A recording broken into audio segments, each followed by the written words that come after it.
future of space exploration, and we're curious as to what the effect of long-term spaceflight will have on the human body.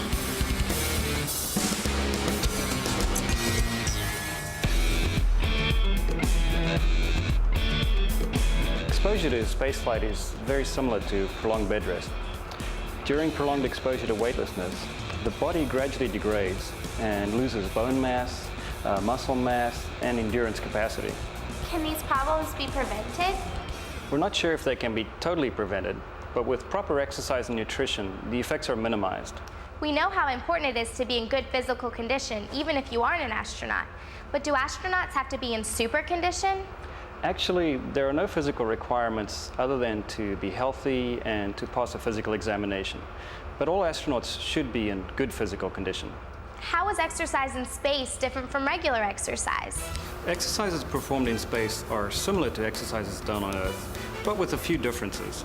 Astronauts use a cycloergometer, treadmill, and resistive exercise devices for strength training both on Earth and in space.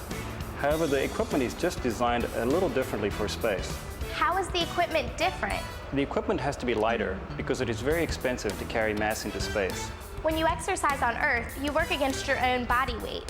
What do astronauts do in a weightless environment? We use bungees or other devices to simulate gravity loading while running on the treadmill.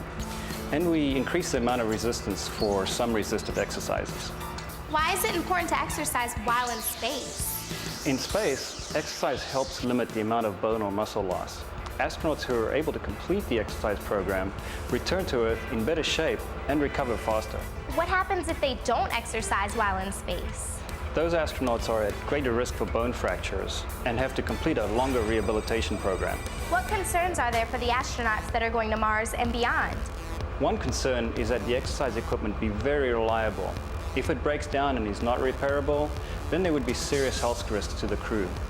Also, due to the small space, only a limited number of devices can be used. If exercising is important in space, isn't eating right also important? You bet.